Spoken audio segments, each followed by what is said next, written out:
Hold on. I got it. Ready? In the year 2000, Samsung will be releasing a phone with a 108 megapixel shooter with potential of 6K video. Anyway, hey, how's it going, everybody? Welcome back to the channel. So if you're new to the channel, my name is Big Ball Vlogs. I do reviews, comparison shopping, and everyday vlogging. If this video is somewhat funny or educational, like that bit I just did, please consider smashing the like button and maybe subscribing to the channel for new videos when I post them. So today we're going to be talking about the leaked, or rumored leaked, Samsung Galaxy S11. It's apparently coming out sometime, or rumored to come out sometime in February of 2020. And keeping in the theme of the channel, I am just doing some type of comparison on how you should spend your money. Maybe you want to go out and spend your money on probably a pre-owned or recently traded in Samsung Galaxy Note 10 Plus, or save your money and put it toward the latest, greatest Samsung Galaxy S11 phone, because that's probably what I'm going to do, right? I am biased. I am a Samsung fanboy, and I go out and pretty much buy every flagship Samsung phone when it comes out. But a lot of us are kind of like starting to be aware that these phones aren't offering more for the next generation, and you're getting gimmicks versus actual potential of a more powerful or better phone. Well, that's not the case in this leaked Samsung Galaxy S11, and I want to do a comparison on what I paid for, like in August of 2019. This was supposed to be the latest, greatest, badassest phone that you can get with this Harry Potter wand style thing called an S Pen. So I'm looking at the leaks on this new phone that's coming out in February, and it is not even apples to apples. It's like comparing a freaking Apple to a Tesla for the new Galaxy S11 phone. And I'm just going to go into the basic specs here. I'm not going to get into the super Zav style, super detailed spec for spec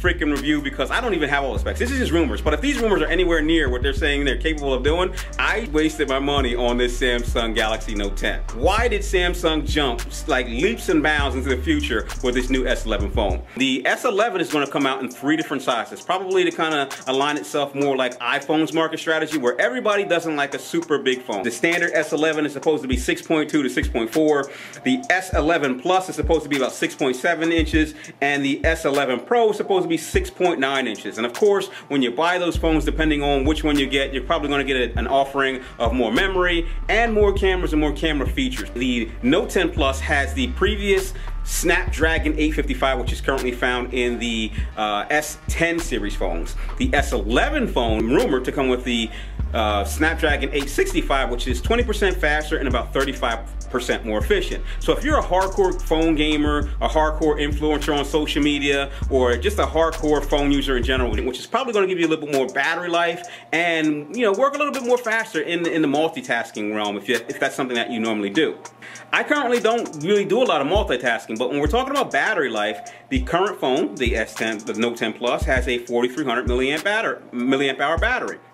The S11 is rumored to have a 5,000 milliamp hour battery. So you're getting more battery life out of this thing depending on how much on-screen time you have. Now, I'm a camera guy. I'm a vlogger. I like to use this phone more often than vlog than the 1-inch sensor compact camera, because it has awesome microphones and awesome video quality on the front or back. When we're talking about cameras, let's just take a look back a couple years when I was like, I think it was like what, I don't know, Note 4 maybe, where they had like an 18 megapixel shooter on the rear and maybe a 4 or 5 megapixel shooter on the front. And then Samsung said, you know what, we're going to take away a couple megapixels. Don't worry about megapixels. Megapixels aren't all that. Megapixels aren't all that. Give me a bigger sensor over megapixels any day. There are some cameras out there right now that have like 48 megapixel cameras on them that can't hold a candle to what you can get out of this Samsung Galaxy series phones. The current Samsung phones have a 16, 12, and 12 megapixel shooter on the rear, if you have the one that has 3 cameras, and I think maybe about a 10 megapixel shooter on the front. Samsung decided to not even go apples to apples on this one. They want like apples to rocket ships. They decided they were going to go all out and throw in a 48 megapixel telephoto with 5x zoom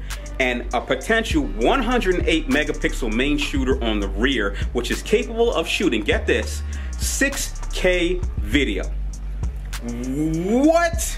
Are you kidding me? Where were these ideas when you released the Note 10? I don't care about this pen. I rarely use it. Where was the 108 megapixel shooter with the 6K potential 4 months ago or a year ago when you decided to develop this phone? It's just another mind-blowing event that us tech guys who like the latest greatest end up kicking ourselves in the ass for buying the latest greatest phone when 3 or 4 months down the line something in the past marginally better came out. But in this situation, you're talking something that is leaps and bounds ahead of what this phone can do. Now that's just based off of specs, right? We might get that phone and that 108 megapixel shooter may shoot like crap until it gives you like 3 or 4 firmware updates to tighten up the camera. But the idea of it alone is mind-blowing to me. So, the reason I shot this video is because a lot of you guys out there like me, you went out and you bought the Samsung Note 10 Plus 3 or 4 months ago, and you're probably seeing the rumored releases of the S11, and you're right now probably like me, like, what the boop, right?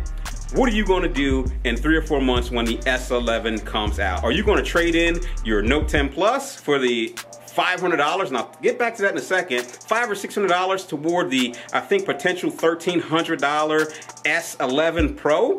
Or are you going to keep this one and wait for the Note 11 to come out, which may be a little bit more expensive? Just curious, what are you going to do? I'm not even a fan of the fact that in the last trade-in, Samsung got me because I went out and spent additional money on the S10 Plus instead of the S10, and trade-in value on the S10 and S10 Plus was the same toward this phone. I mean, Samsung, come on, man, you gotta do better than that. Let me know in the comments below, what do you think about the rumored release of the Samsung S11 phone? If you're gonna get it, which one you're gonna get? Do you think it's gonna be worth the additional cost or trading in almost brand new phone? Or do you think it's gonna be a bunch of gimmicks and you should just wait 2 more releases for probably like the S12 or the Note 12? Hey, thanks for watching, thanks for supporting the channel. I'll get back to you soon. Talk to you later, bye.